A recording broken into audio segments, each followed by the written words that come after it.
Bab 2271. Di kamar tidur, Fiona membantu Jonas naik ke tempat tidur.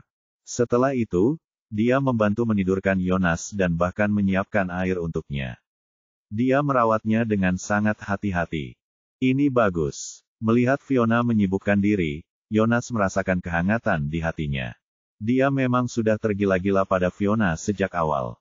Melihat betapa hati-hatinya Fiona merawatnya, dia jadi semakin terobsesi padanya.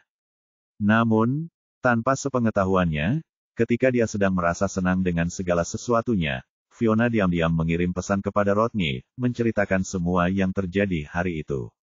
Setelah sekian lama, Jonas pun tertidur perlahan, sudah kelelahan karena luka-lukanya. Tepat saat dia hendak tertidur, dia tiba-tiba mendengar suara langkah kaki dari jauh. Vivi, Nom dan Sully sudah kembali. Jonas terkejut mendengar suara langkah kaki itu. Ia mengira mereka berdua sudah kembali bersama dokter, jadi ia langsung duduk. Ya, mungkin saja, kata Fiona dengan mata berbinar, agak menghindari tatapan Jonas. Tepat pada saat itu, pintu tiba-tiba terbuka. Joel memimpin jalan dengan dua pengawal di belakangnya saat ia berjalan masuk. Tuan Hiltons, itu Anda. Mengapa Anda ada di sini? Jonas terkejut melihat bahwa itu adalah Joel dan bukan Nom dan Sully. Namun, setelah kejadian di mana mereka menyelamatkan Fiona, dia sudah menganggap Joel sebagai salah satu teman baiknya. Jadi, dia tidak merasa ada yang salah dengan kehadiran Joel di sana, dan hanya sedikit terkejut. Tuan Thompson, bukan hanya saya. Seorang teman lama juga ada di sini, kata Joel dengan geli. Teman lama yang mana? Jonas kebingungan saat mendengarnya, tidak dapat memahami apa yang dikatakan Joel. Itu aku. Tawa dingin terdengar pada saat itu ketika Rodney masuk bersama Rasul keempat. Rodney, itu kamu. Kenapa kamu di sini? Dan, Tuan Hiltons, kenapa kamu bersama Rodney? Jonas terkejut dengan kemunculan Rodney yang tiba-tiba. Setelah itu, dia menatap Rodney sebelum menatap Joel lagi. Dia benar-benar tercengang dan tidak dapat memahami apa yang sedang terjadi. Bodoh. Dengan keadaan yang sudah seperti ini, tidak bisakah kau tahu apa yang terjadi? Tuan Spears dan aku bekerja sama. Joel tertawa sambil berkata dengan nada meremehkan. Ia menatap Jonas dengan penuh penghinaan. Itu sama sekali berbeda dari cara ia berbicara dengan penuh rasa hormat kepada Jonas sebelumnya. Apa? Kalian berdua bekerja sama? Bagaimana mungkin? Mendengar itu, Jonas merasa seperti langit runtuh saat dia segera berdiri. Malam itu di klub, Joel membantunya melawan Rodney dan mereka menyelamatkan Fiona. Saat itu, mereka berdua adalah musuh. Namun, ia tidak pernah menyangka bahwa mereka berdua berada di pihak yang sama. Hal itu benar-benar melampaui ekspektasinya dan membuatnya benar-benar lengah. Jelas terlihat betapa terkejutnya dia. Bisakah Vivi dan kalian berdua?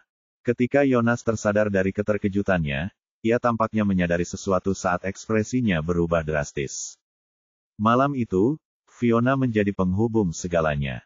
Sekarang setelah dia tahu bahwa Joel dan Rodney bekerja sama, tidak sulit untuk mengetahui bahwa Fiona masih berkerabat. Bab 2272. Jonas, kurasa kau tidak sebodoh itu. Ya, kau benar. Fiona bersama kita. Rodney tertawa mengejek saat mengakuinya tanpa menahan diri sebelum Jonas sempat menyelesaikan ucapannya. Sejak Rodney mengungkapkan kebenarannya, Fiona tahu bahwa tugasnya sudah selesai. Jadi, dia tidak lagi berpura-pura dan segera berjalan ke arah Rodney. Saya menyapa Tuan Spears, di hadapan Rodney, Fiona dengan rendah hati menyapanya. Kalian semua, Jonas benar-benar terkejut melihat pemandangan itu. Sekalipun dia bukan orang yang sangat cerdas, dia tidak perlu menjadi orang yang cerdas untuk mengerti bahwa semua yang terjadi di klub malam itu sangat mungkin hanya sandiwara yang direkayasa oleh Joel, Rodney, dan Fiona. Jadi kalian bertiga bekerja untuk mempermainkanku tadi malam. Jonas sangat marah ketika dia akhirnya menyadarinya. Memangnya kenapa kalau kita yang melakukannya? Kamu hanya bisa menyalahkan dirimu sendiri karena terlalu bodoh. Kamu tidak bisa menyalahkan orang lain. Rodney mengejek. Jonas tidak senang, tetapi dia tidak bisa mengatakan apapun mengenai hal itu. Bagaimanapun, Rodney benar. Meskipun dia tidak sengaja jatuh ke dalam perangkap Joel dan Rodney, Iris dan Roanne terus-menerus mengatakan kepadanya di Elegantne bahwa ada yang salah dengan Fiona. Namun, dia terlalu tergila-gila, dan dia menolak untuk mempercayai kata-kata Iris dan Roanne. Dia bahkan menamparkan Iris untuk melindungi Fiona. Bukankah itu hanya kebodohan? Memikirkan hal itu, dia tidak bisa menahan diri untuk tidak menyesali sedikitpun. Dia menyesal mengabaikan peringatan Iris dan Roanne. Dia seharusnya tidak mendengarkan Fiona. Kalau tidak, keadaan tidak akan memburuk sedemikian rupa, dan dia tidak akan dilukai oleh Leon. Namun, sudah terlambat untuk menyesal. Vivi, kurasa aku sudah memperlakukanmu dengan cukup baik. Kenapa kau membantu Joel dan Rodney untuk menipuku? Kata Jonas sambil menahan amarah di hatinya. Ia menatap Fiona dengan ekspresi sedih dan kecewa. Setelah kejadian malam sebelumnya, dia sangat tergila-gila pada Fiona dalam segala hal. Dia bahkan memutuskan untuk menyerang sepupunya, Roanne, saat mereka berada di Elegante demi Fiona. Dia bahkan menyelinap menyerang John, dan menjadi musuh Leon. Semua itu untuk Fiona. Namun, Fiona berbohong kepadanya sepanjang waktu, dan bahkan dengan sengaja memperburuk keadaan, menyebabkan dia berada dalam kesulitan ini. Jelas sekali apa yang dirasakannya pada saat itu. Tuan Thompson, saya bawahan Tuan Spears. Saya hanya bertindak sesuai perintah. Saya harap Anda tidak menyalahkan saya, kata Fiona dingin. Dia tahu bahwa Jonas memperlakukannya dengan sangat baik, dan dia cukup tersentuh. Namun, dia punya tujuan sendiri. Dia memiliki hubungan dekat dengan Spears, dan orang tuanya berutang budi kepada Southern Boss dan Rodney. Dia tentu saja harus mendengarkan perintah Rodney. Terlebih lagi, Jonas adalah seorang playboy. Jonas memperlakukannya dengan baik hanya karena penampilannya. Ketika Jonas bosan padanya, Jonas akan meninggalkannya tanpa berpikir dua kali. Tidak mungkin dia akan mengkhianati Rodney dan Spears hanya karena ketertarikan sesaat Jonas. Bab 2273. Mengikuti perintah. Jonas sangat marah, tetapi tidak ada yang bisa dia lakukan. Jonas, sudah selesai omong kosongmu ini. Kalau kamu punya kata-kata terakhir, sekarang saatnya kamu mengatakannya. Kalau tidak, kamu tidak akan mendapat kesempatan lagi. Kata Rodney sambil tersenyum mengejek. Rodney, apa yang kau dan Joel coba lakukan? Jonas menahan amarahnya saat berkata. Ia tidak mengerti mengapa Joel dan Rodney mengatakan kebenaran kepadanya begitu saja. Sederhana saja, aku dengar dari Vivi bahwa kau terluka oleh Leon. Aku datang untuk mengantarmu pergi, kata Rodney sambil tersenyum sinis. Mengirimku, apa maksudmu? Jonas tampak ragu saat mendengarnya. Maksud Tuan Spears adalah kami akan mengirimmu ke neraka. Joel menambahkan. Apa? Kata-kata itu bagaikan bom yang hampir menghancurkan Jonas. Tepat setelah itu, dia cepat-cepat memikirkan sesuatu, dan dia berhasil mendapatkan kembali ketenangannya. Rodney, Joel, kalian tidak boleh menakut-nakuti aku seperti itu. Aku adalah keturunan langsung dari keluarga Thompson. Keluargaku tidak akan membiarkan kalian berdua lolos jika kalian berani membunuhku. Kata Jonas. Keluarga Thompson adalah kepala semua keluarga besar di wilayah selatan. Kekuasaan dan pengaruh mereka tak tertandingi. Baik Spears maupun Hilton, tak satu pun dari mereka dapat menandingi Thompson. Sebagai keturunan langsung, jika Rodney dan Joel membunuhnya, maka kakeknya dan keluarga Thompson tidak akan menyia-nyiakan usaha mereka untuk menghancurkan keluarga Spears dan Hilton demi balas dendam. Konsekuensi itu bukanlah sesuatu yang dapat ditanggung Joel dan Rodney. Dia tahu bahwa mereka berdua adalah orang pintar. Tidak mungkin mereka melakukan hal bodoh seperti itu. Ya, kau benar. Keluarga Thompson tidak akan pernah memaafkan orang yang membunuhmu. Namun, orang yang membunuhmu adalah Leon. Bukan aku atau Joel. Saat kau bertarung dengan Leon di Elegante, kau terluka parah oleh Leon. Leon bertindak terlalu jauh, dan lukamu semakin parah. Kau akhirnya mati. Kalau begitu, bahkan jika keluarga Thompson membalas dendam padamu, mereka akan mencari Leon. Tidak mungkin kita berdua akan disalahkan. kata Rodney sambil mencibir. Saat dia mengatakan hal itu, Rodney dan Joel saling bertukar pandang sebelum mereka tertawa. Rencana memang berubah seiring berjalannya waktu. Mereka berencana menggunakan Yoans untuk memecah belah keluarga Thompson atau menghancurkan hubungan Leon dengan keluarga Thompson.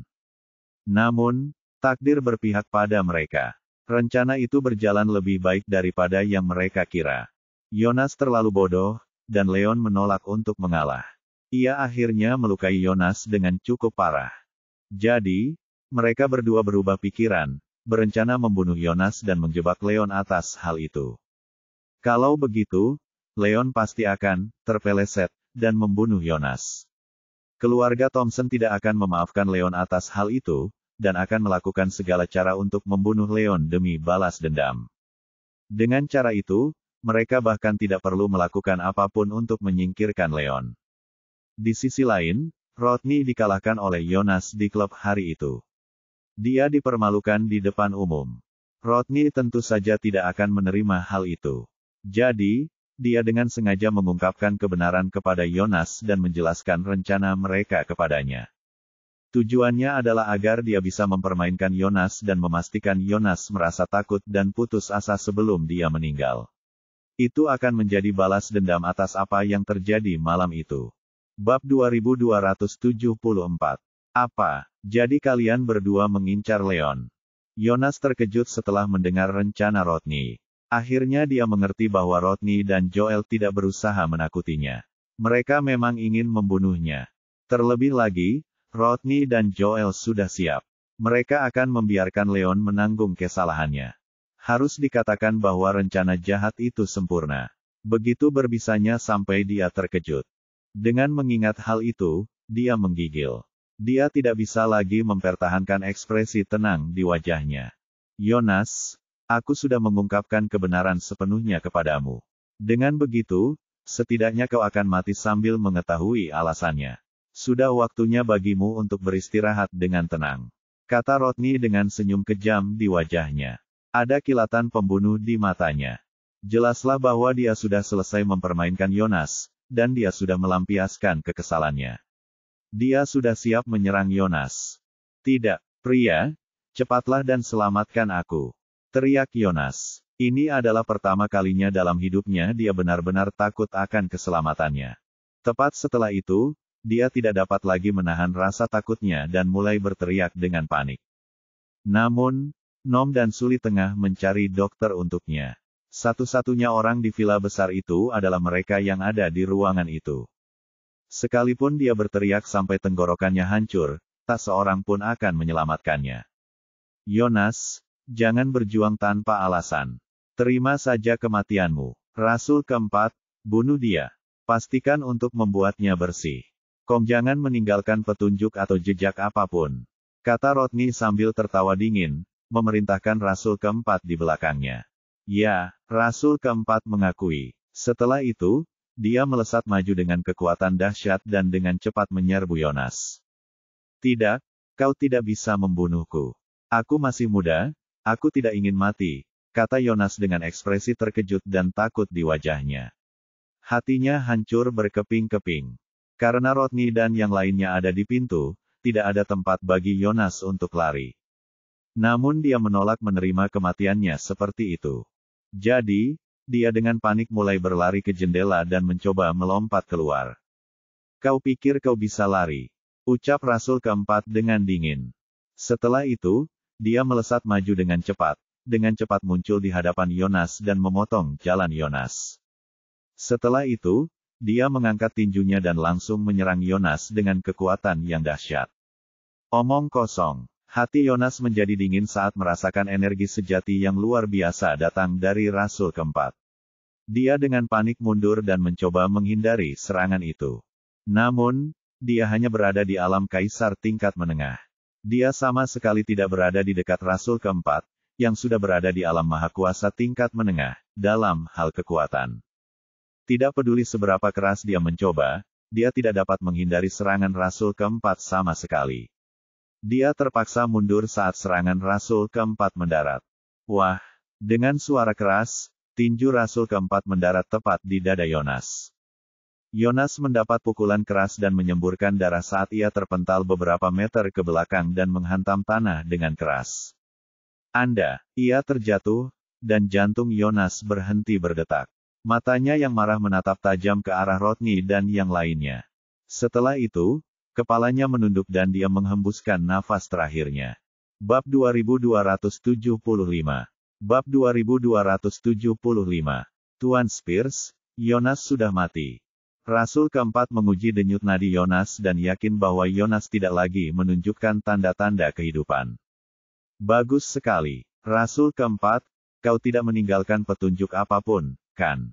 Jonas berkata dengan hati-hati. Tidak, Tuan Spears, jangan khawatir. Aku menggunakan metode rahasia untuk menghentikan jantungnya tadi. Bahkan jika keluarga Thompson memanggil dokter untuk melakukan otopsi, mereka tidak akan menyadari apapun. Kata Rasul keempat dengan percaya diri. Bagus. Kali ini, Jonaslah yang mati. Sebentar lagi giliran Leon. Rodney mulai tertawa gembira. Ia merasa sangat senang dengan dirinya sendiri saat itu. Tentu saja, dia bukan satu-satunya yang bahagia, Joel juga. Keduanya menyimpan dendam mendalam terhadap Leon dan membenci Leon sampai ke akar-akarnya.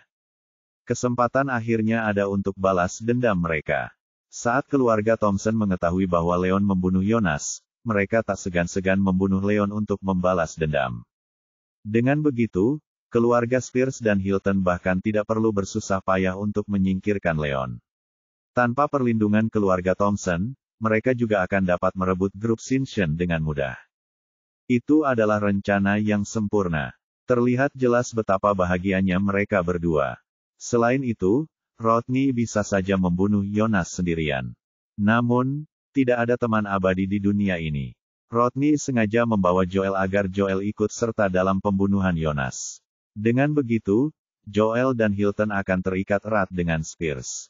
Pada saat yang sama, itu akan menghentikan keluarga Hilton dari mengkhianati mereka atau menusuk mereka dari belakang. Harus dikatakan bahwa rencana Rodney cukup sempurna. Kecerdasannya tidak kalah dari Joel sama sekali. Mereka berdua memang berdiri di puncak pemuda di wilayah selatan. Mereka tidak mencapai ketenaran mereka dengan cara apapun. Baiklah, Fievel, aku serahkan semuanya padamu sekarang. Pastikan untuk merapikan kamar dan pastikan tidak ada petunjuk yang tersisa. Rodney mengganti topik pembicaraan saat dia berbicara kepada Fiona. Ya, Fiona menjawab dengan hormat. Juga, kaulah tokoh kunci kali ini. Setelah kau menyelesaikan bagian akhir tugasmu, aku akan memastikan untuk memberimu hadiah properti. Rodney menambahkan. Itu, aku tidak berani. Hanya saja, Fiona membuka mulutnya untuk berbicara namun terhenti di situ. Apa kau khawatir aku akan membunuh saksi? Rodney langsung melihat isi pikiran Fiona. Aku tidak berani, kata Fiona takut sambil segera berlutut. Meskipun begitu dia tetap saja khawatir. Bagaimanapun, Jonas adalah keturunan langsung dari keluarga Thompson, dia adalah orang yang sangat penting. Jika berita tentang Rodney yang bersekongkol melawan Jonas bocor, hasilnya akan menjadi bencana. Demi keselamatan, Rodney bisa saja membunuhnya untuk membungkam saksi manapun. Orang mati tidak bisa bercerita. Jangan khawatir, ayahku mampu membangun keluarga kita dan maju sejauh ini karena kita memperlakukan bawahan kita dengan baik. Kita tidak akan melakukan sesuatu seperti membunuh atas kemauan kita sendiri.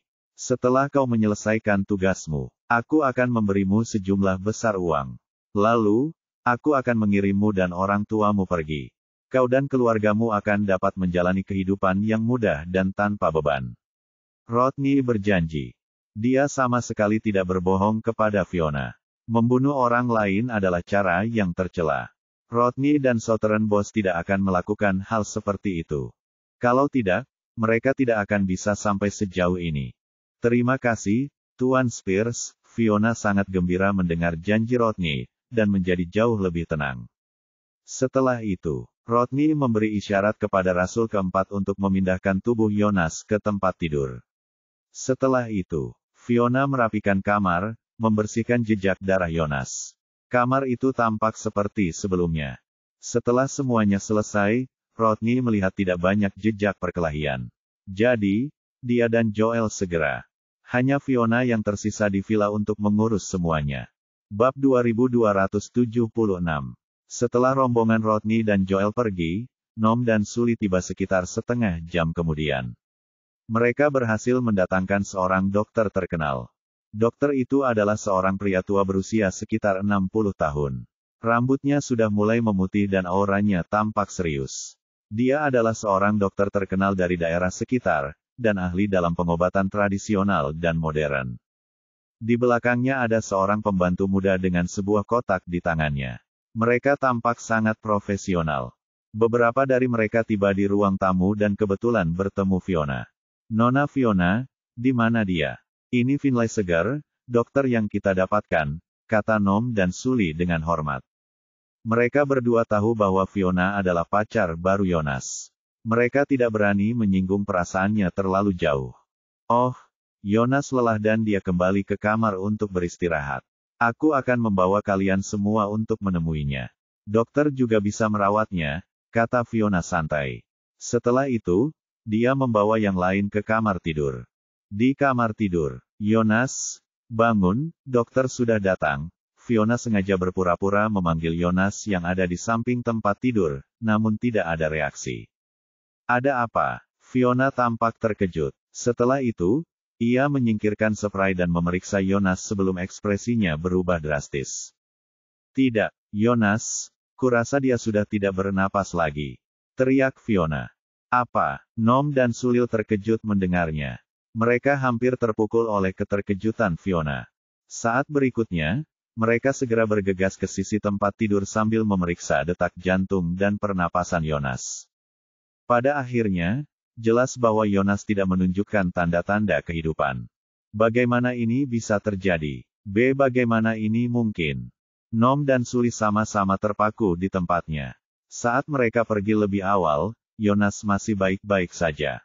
Namun, tidak lama kemudian, tidak ada lagi tanda-tanda kehidupan di Jonas. Itu benar-benar mengejutkan mereka. Tiba-tiba, mereka berdua berdiri di sana, tidak tahu harus berbuat apa. "Dokter segar, tolong bantu lihat apa yang salah dengan Jonas," kata Fiona tergesa-gesa. Perkataannya menyadarkan Nom dan Sully dari keterkejutan mereka. "Ya, Finlay, cepatlah dan selamatkan dia." Nom dan Sully bereaksi cepat sambil bergegas memberi jalan kepada dokter. "Ya baiklah." Finlay menghampiri dan memeriksa denyut nadi Jonas terlebih dahulu. Setelah itu, ia meminta asistennya membuka kotak itu untuk mengambil beberapa alat khusus guna membantu memeriksa kondisi Jonas. Dalam sekejap, dia selesai dengan cepat. Ekspresinya berubah sangat serius.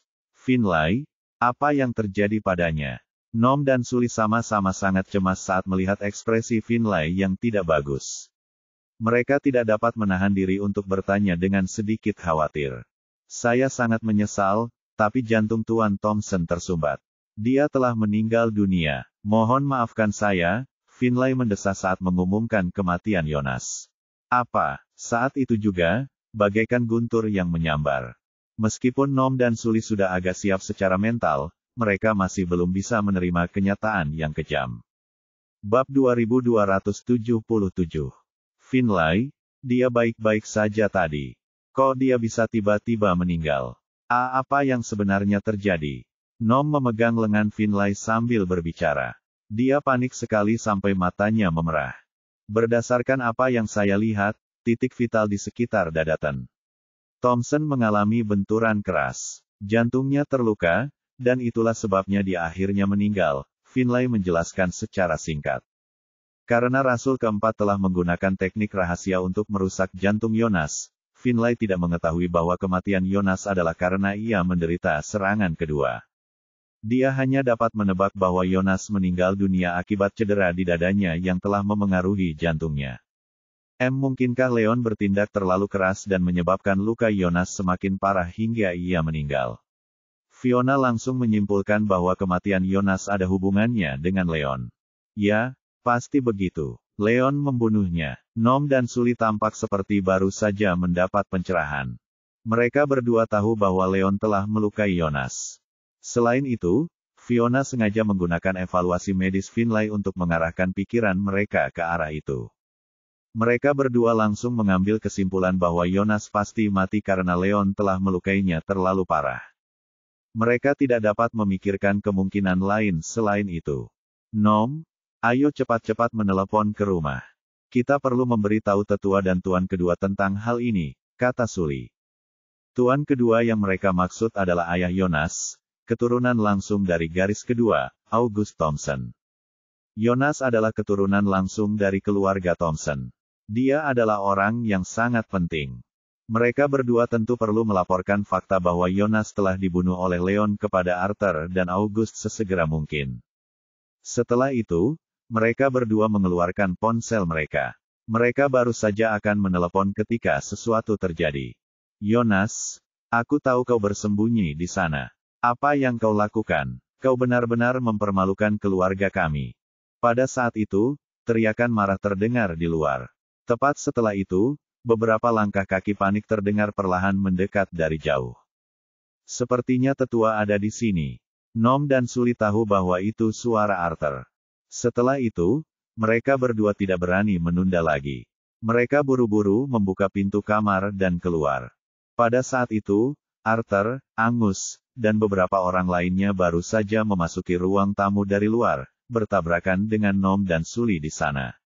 Ketika Yonas meninggalkan Elegante bersama orang lain, Roane dan John segera bergegas kembali ke keluarga Thompson untuk memberitahu Angus dan Arthur tentang bagaimana Yonas telah mencoba merebut saham dari Elegante Group.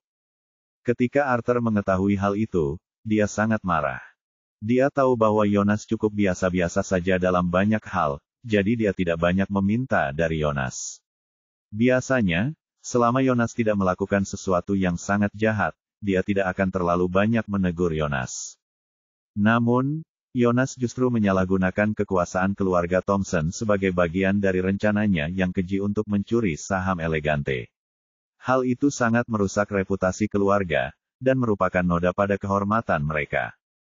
Lebih jujurnya lagi, tindakan Yonas tidak berbeda dengan tindakan seorang bandit. Selain itu, Leon adalah teman Thompson. Kedua belah pihak memiliki hubungan yang sangat baik satu sama lain. Baik Arthur maupun Angus sepakat untuk membiarkan Roane terus tinggal bersama Leon, sebagian karena mereka berdua ingin membantu Leon melawan Bos Selatan.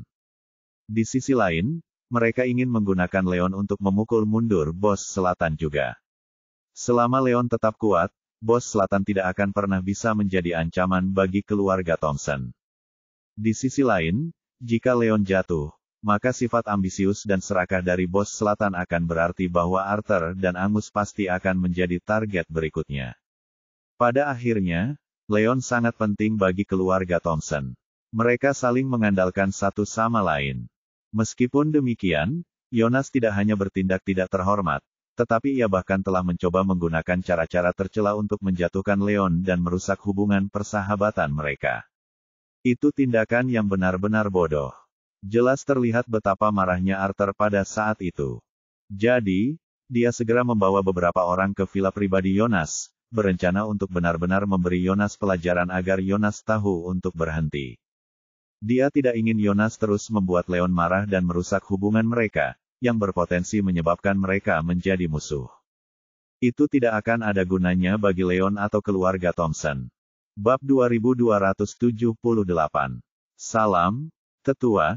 Tuan-tuan, Nom dan Sully langsung berdiri tegap ketika mereka melihat bahwa itu benar-benar Arthur. Selain Arthur, yang berada di depan, Angus, Roane, dan ayah Yonas, August, semuanya juga ada di sana. Nom, Sully, di mana Yonas? Suruh dia keluar dan menemuiku sekarang juga, kata Arthur dengan marah.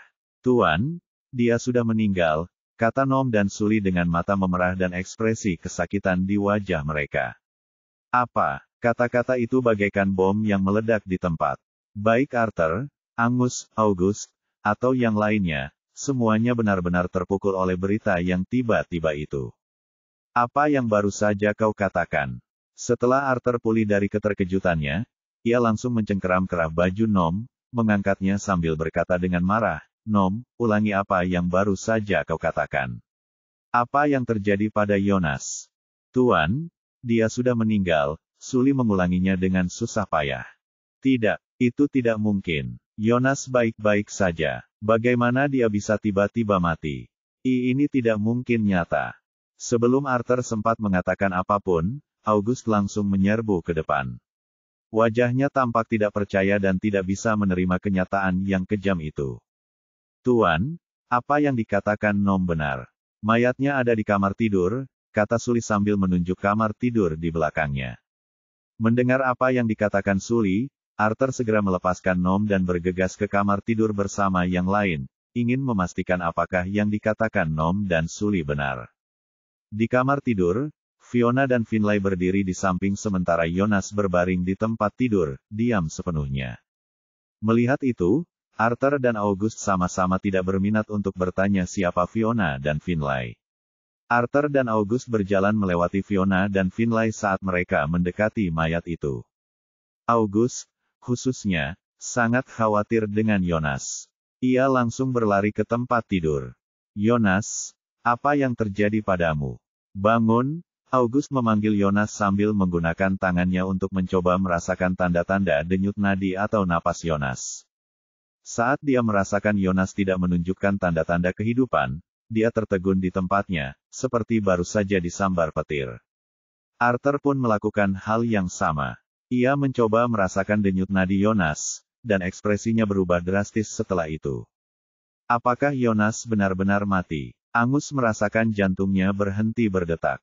Angus dan Roane tentu saja mengerti dari reaksi Arthur dan August bahwa segala sesuatunya pasti tidak terlihat baik untuk Yonas. Nom, Suli, apa yang terjadi? Siapa yang membunuh Yonas? Siapa pelaku di balik semua ini? Mata Arthur benar-benar merah, dan gelombang kemarahan yang tak terbayangkan serta niat membunuh mulai keluar dari tubuhnya. Meskipun Yonas cukup mengecewakan, Yonas tetaplah cucunya. Terlebih lagi, Yonas adalah satu-satunya cucunya. Namun, Yonas tiba-tiba meninggal meskipun dia baik-baik saja. Yonas pasti dibunuh. Jelas terlihat betapa marahnya Arthur pada saat itu. Tuan, Leon adalah orang yang membunuhnya. Nom dan Suli menjawab dengan jujur. Bab 2279. Apa? Mendengar itu, Angus dan Roane terkejut. Mereka tidak percaya dengan apa yang mereka dengar. Roane, khususnya, ada di sana saat Leon dan Yonas berkonflik. Dia tahu lebih baik daripada siapapun bagaimana keadaannya. Saat itu, Leon hanya mematahkan lengan Yonas. Dia sama sekali tidak mencoba membunuh Yonas. Ketika Yonas pergi, dia tampak sangat bersemangat saat dia bergegas pergi. Dia tampak tidak dalam bahaya. Namun, Nom dan Suli mengatakan bahwa Leon adalah orang yang membunuh Yonas. Itu sungguh tidak dapat dipercaya. Dia tidak percaya bahwa Leon adalah orang di balik semua ini. Tidak, itu tidak mungkin. Kakek, meskipun Leon melukai Yonas, dia tidak menggunakan kekuatan sebanyak itu. Tidak mungkin dia bisa membunuh Yonas. Roane bahkan tidak memikirkannya sebelum dia berbicara membela Leon. Benar sekali. Leon selalu punya hubungan baik dengan kita. Tidak mungkin dia akan mencoba membunuh Yonas. Angus buru-buru setuju. Dia belum melihat konflik Leon dengan Yonas, tetapi melihat hubungan Leon dengan keluarga mereka, dia merasa tidak mungkin Leon membunuh Angus. Dia tidak perlu melakukan itu sama sekali. Nom, Suli, jelaskan lebih lanjut. Bukankah Yonas baik-baik saja saat meninggalkan Elegante? Bagaimana Leon bisa membunuhnya? Kata Arthur, menahan amarahnya. Roane dan John telah melaporkan kepadanya tentang bagaimana Leon telah melukai Yonas. Arthur memiliki pikiran yang sama dengan Angus. Dia tidak menyangka Leon akan mencoba membunuh Yonas. Dengan kemampuan dan kecerdasan Leon, tidak mungkin Leon akan melakukan hal bodoh seperti itu. Begini, setelah Yonas kembali, kondisinya memburuk, dan dia meninggal sebelum sempat mendapatkan perawatan apapun. Nom dan Suli menjelaskan secara singkat apa yang terjadi. Bagaimana kalian berdua tahu bahwa kondisi Yonas memburuk? Apakah kalian melihatnya sendiri? Angus mengerutkan kening setelah mendengar itu. Berdasarkan penuturan Nom dan Suli, mereka berdua memang sudah lama meninggalkan Yonas untuk mencari dokter yang bisa mengobatinya. Saat mereka berdua kembali, mereka menemukan Yonas sudah mati di tempat tidur. Itu adalah situasi yang cukup aneh dan tidak biasa. Akan tetapi, karena Fiona adalah pacar Jonas, ia sama sekali tidak mencurigai Fiona. Apalagi, ia tahu bahwa Fiona hanyalah seorang gadis lemah biasa, bukan sosok ahli bela diri yang luar biasa hebat. Itulah yang dikatakan Dokter Segar, jawab Nom dan Suli sambil menunjuk ke arah Finlay. Dokter Segar, apakah Anda yakin Jonas benar-benar meninggal karena luka parahnya tidak segera diobati? Arthur menatap Finlay dengan ekspresi serius. Penatua Thompson, berdasarkan evaluasi saya, dada Tuan Thompson terluka. Cedera itu juga merusak jantungnya, itulah sebabnya dia meninggal, Finlay menyuarakan kesimpulannya. Leon, beraninya kau membunuh Jonas. Kau telah menjadikan kami musuh. Arthur benar-benar marah. Niat membunuh dalam tubuhnya membumbung tinggi ke langit. Dengan tuduhan Nom dan Suli terhadap evaluasi Leon dan Finlay, dia sudah yakin bahwa Jonas dibunuh oleh Leon. Meskipun Jonas telah mencoba menggunakan cara-cara tercela untuk mendapatkan saham Elegante dan dialah yang bersalah, itu tetap saja bukan kejahatan yang pantas dihukum mati. Bagaimanapun, Leon bertindak kejam dan akhirnya membunuh Jonas. Itu mengubah segalanya. Tiba-tiba, terlihat jelas betapa marahnya dia dan betapa dia membenci Leon. Itu, Angus membuka mulutnya untuk berbicara tetapi akhirnya berhenti. Meskipun dia tidak percaya bahwa Leon akan mencoba membunuh Jonas, kebenaran ada di depan mata mereka. Semua bukti mengarah pada Leon. Bahkan jika dia ingin mengatakan beberapa patah kata untuk melindungi Leon, dia kehilangan kata-kata. Bab 2280. Ayah, Jonas mengalami kematian yang mengerikan. Ayah harus membalaskan dendamnya. Di samping tempat tidur, August memeluk erat tubuh Jonas. Matanya merah dan penuh kesedihan. Aku tahu, aku tidak akan membiarkan Jonas mati sia-sia. Aku akan menemukan Leon sekarang juga dan membuatnya membayar harganya. Kata Arthur dengan marah. Niat membunuh terlihat jelas di matanya. Setelah itu, dia menahan kesedihan di hatinya saat dia memerintahkan Nom dan Suli. Nom, Suli, kalian berdua kembalikan tubuh Jonas. Setelah aku membunuh Leon, aku akan membuat pengaturan terakhir untuk Jonas. Kami akan memastikan untuk menenangkan jiwanya. Ya, jawab Nom dan Suli. Setelah itu, August menyerahkan jasad Jonas kepada mereka berdua. Setelah itu, wajahnya dipenuhi kebencian yang membara saat dia berjalan keluar bersama Arthur dengan amarah yang membara, bersiap untuk membalas dendam pada Leon. Tidak, hati Roane hancur ketika tampaknya segalanya sudah pasti. Dia tahu betul apa yang terjadi antara Leon dan Jonas. Bahkan saat itu, dia masih tidak percaya bahwa Leon adalah orang yang membunuh Jonas. Tepat setelah itu, dia mengeluarkan ponselnya. Dia berencana untuk memberitahu Leon lewat telepon agar dia bisa bersiap. Namun, Angus menghentikannya. Angus merasakan hal yang sama seperti Roane. Ia berpikir untuk menelepon Leon juga, tetapi Jonas tetaplah anggota keluarga mereka. Tidaklah pantas baginya atau Roane untuk diam-diam memberitahu Leon di belakang Arthur karena Leon telah menyebabkan kematian Jonas. Roane, ayo kita ke sana dan lihat bagaimana situasinya, kata Angus sambil mendesah. Setelah itu, mereka berdua pergi bersama yang lain. Masalahnya terlalu rumit. Di satu sisi, Leon telah menyelamatkan nyawa Roane berkali-kali. Di sisi lain, Jonas adalah saudara-saudaranya. Dia mendapati dirinya dalam posisi yang sangat sulit. Sepertinya dia harus melakukannya selangkah demi selangkah. Di kantor pimpinan Elegante, Leon, Iris, dan Snow berkumpul bersama untuk membicarakan pekerjaan, termasuk arah dan pengembangan masa depan perusahaan. Leon telah sibuk dengan Sinchen Group selama beberapa waktu terakhir dan jarang punya waktu untuk mengunjungi Elegante. Pada saat itu, beberapa langkah kaki yang panik terdengar. Tepat setelah itu, pintu kantor didorong terbuka. Mason menerobos masuk dengan ekspresi panik di wajahnya. Mason, ada apa? Apa yang terjadi? Leon bingung saat melihat ekspresi Mason. Dia tahu bahwa Mason berasal dari dunia bawah dan sudah sangat memahami segala hal. Ini adalah pertama kalinya dia melihat Mason panik seperti itu. Tuan Wolf, keadaannya benar-benar buruk. Penatua Thompson secara pribadi telah memimpin keluarga Thompson, Mason melaporkan dengan tergesa-gesa. Penatua Thompson. Mengapa dia membawa anak buahnya? Leon terkejut. Dia segera mengerti. Dia baru saja mematahkan salah satu lengan Yonas. Kemunculan Arthur yang tiba-tiba bersama yang lain hampir pasti ada hubungannya dengan Yonas. Saya tidak tahu, tetapi berdasarkan apa yang dikatakan oleh petugas keamanan, mereka tampaknya tidak bermaksud baik. Mereka memaksa masuk. Mereka bahkan mengatakan mereka di sini untuk mengambil kepalamu, jawab Mason jujur.